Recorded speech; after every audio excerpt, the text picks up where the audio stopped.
मैं टोटली दिल्ली में रहता हूँ और रेडियो फीजी बहुत रेडियो फीजी रोज सुनता हूँ. रेडियो फीजी 2 देश की धड़कन. Yanavanaka Fiji, in this bulletin, Sudelpa suspension lifted. Union members take ATS to court. And PM reveals hard decision-making for school closure. From the studios of FBC Suva, Jackie Spate. The suspension against the Social Democratic Liberal Party has been lifted effective yesterday. Registrar of Political Parties Mohammed Saneem says the party has complied with all requirements and can now operate as a political entity. Party General Secretary Emilian Duituturanga has also been approved as the registered officer of Sudelpa. The party has also submitted a final version of the constitution and audited accounts for 2019 as directed. Since the officials of the party have complied with the 3 requirements that the registrar had listed, the party's suspension is lifted with immediate effect. The Secretary General of Parliament has also been notified accordingly. Sudelpa has released a statement seeking forgiveness from all Fijians, saying the suspension has taught them a valuable lesson to always put the interests of citizens first. Air Terminal Services has been taken to court by the union representing those that were laid off recently. Union lawyer Niven Padarath says they presented the matter in court last week. Padarath says they are challenging the unfair dismissal made by ATS regarding 285 workers. The ATS, in a statement 2 weeks ago, said they had to lay off workers due to the impacts of COVID-19 on its business. The next court date for the matter is scheduled for tomorrow in Lautoka. The decision to close schools as part of the COVID-19 response was not easy, says Prime Minister Vorengem Bainimarama. However, he says it had to be made to ensure the safety of all students from the deadly virus. The Prime Minister made the comments while commissioning the new teachers' quarters at the Ballantyne Memorial School yesterday.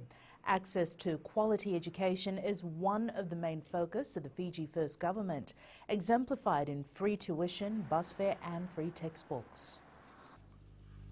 Throughout my service as Prime Minister, nothing has made me prouder than the progress we've made in educating our children. So for me personally, closing Fiji schools as part of our campaign of COVID containment was not easy, as I've said in the Tokyo language, even though we knew it was safe and necessary because of action. The Ministry of Health will be able to decentralise its COVID-19 response services to other facilities across the country with $10 million worth of equipment from the Japanese government. The assistance will also assist the ministry enhance its service delivery and further strengthen the relationship between the two countries. The Health Minister says the assistance is timely.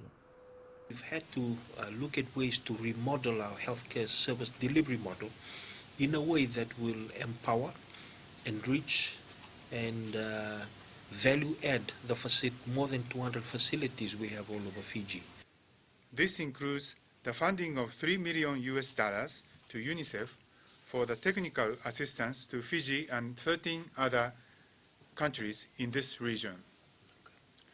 In addition, Japan also provided funding worth $123,000 to IFRC for the technical support to further boost Fiji's response capacity for COVID-19. The nature of the borders coupled with vast ocean space has burdened Fiji's existing limited maritime surveillance capabilities. Minister for Defence Inia Serratu says it has saddled the capabilities to effectively monitor maritime activities and identify transnational organised crimes such as drug trafficking, transiting across the maritime space. Serratu says actions need to be taken to eliminate the devastating effects of the drugs. The minister says parents should be vigilant in observing and monitoring their children. The work front, my ministry is in the process of putting in place practical mechanisms by introducing tangible strategies and policies to effectively curb and provide medical remedies for the addicts. The Rotary Club of Lautoka plans to assist around 500 people who are suffering from the impact of the COVID-19 pandemic. The club has been active in the Western Division in helping those who have lost their jobs. Felipe Naikaso has more. The Rotary Club has already assisted 200 families so far, but says the work is far from over. In the meantime, we're hoping to get some gardening tools to assist people to start gardens, small gardens in their own communities and in their homes to help them, because it gets very expensive and unemployment has risen. So we hope to help as many people. The club has also been working closely with a lot of businesses in Lautoka to ensure their assistance reaches a wide range of affected families. Working with other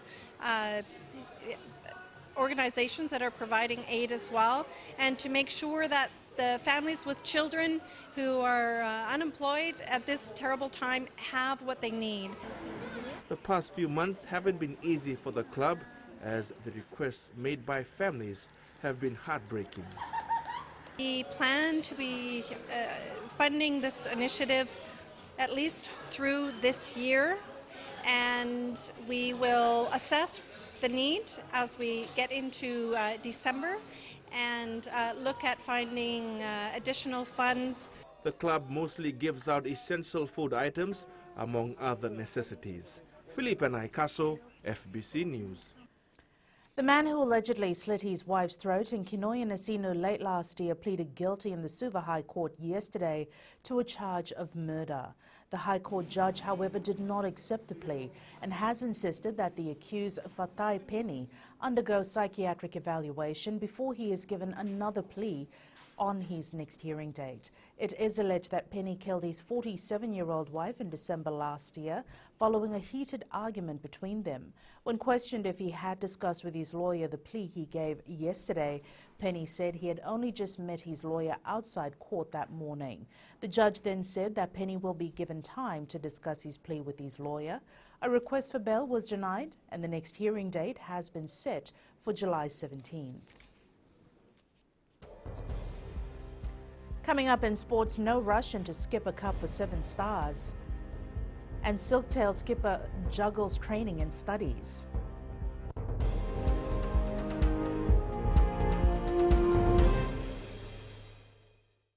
Pula nadang ko approach lang karse, go erkraki.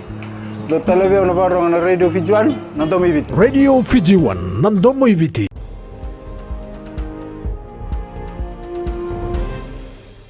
The Fiji Sevens players will miss the early rounds of the Skipper Cup competition.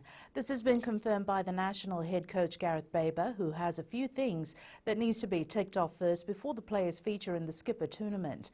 Aquila Dharma with more. Our national 7 stars may be in need of some much-needed game time, but that doesn't mean they should be in action from round 1 of the Skipper Cup. You know, the most important thing I have at the moment is giving these guys a base and a framework for being able to do the running volumes and play the competition. So the idea is that they would possibly enter the Skipper Cup a couple of rounds late because they need to do this work. One of the players who is itching to have some game time is Kalion Nasoko, who last played rugby at the Canada Sevens 13 months ago when he was injured. Yeah, we've managed him with the medical staff. He's done a lot of work with his rehab. I think that he spent some time at home in the village and on the farm, and I think that's been good for him as well. It's been good for all the boys. The Fiji Rugby Union understands that our players need to play some competitive rugby and is hoping more Sevens tournaments will be organized. Some of the Sevens tournaments, like the Marits, that are planning to have their tournaments this year, they can organize, which will then help our Sevens boys prepare. I think there's no borders are still closed for the time being. The Fiji 7 squad has started preparations for the Singapore Sevens, scheduled for the 10th and 11th of October. Aquila Dharma, FBC Sports. The Kaiviti Silktails Rugby League team's inaugural start during the Ron Massey Cup that was halted by COVID-19 has not deterred the team captain from shifting his focus onto his studies. Since the season was cancelled, Apakuki Tavondi, a final year student at the University of the South Pacific, doing his Bachelor of Agriculture, has been juggling his studies and trying to remain fit for next season. Actually, I was in school, so I have to settle back to schoolwork. I have to complete my assignments and all. I went back and focused on trying to complete all the assessments. It was, yes, the coach has been giving us programs for us to follow. So yeah, we went back and did training alone during the pandemic. Squash Fiji plans to commence with its local club tournament at the end of July. This will be the first local tournament to be staged coming out of the COVID-19 pandemic. President Blair McCaskill says the tournament is scheduled until the end of next month to give players more training time. The tournament is expected to be held in Suva, featuring players from around the country. We're looking possibly at the end of July for our first tournament. You don't need to be part of a club to come and play at a tournament, but certainly most of the players do come from the clubs around the country, which include Nandi Sports Club, Defence Club in Suva, Victoria Squash Club in Suva, Northern Club in Lautoka, and also Suva has a club as well.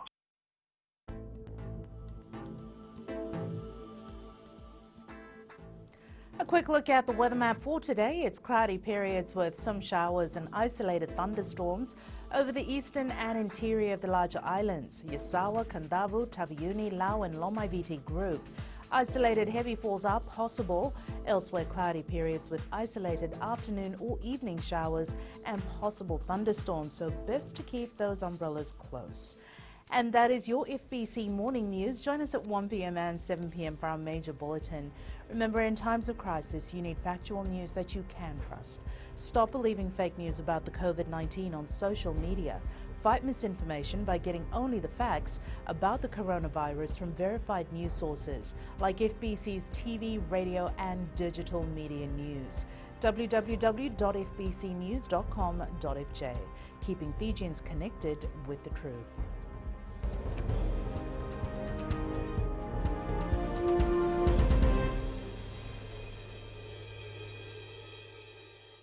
Bula, gue minuni mereka-reka untuk teletak di Borong 6 FM, namun 2 NSR. Bula FM, number 2 NSR.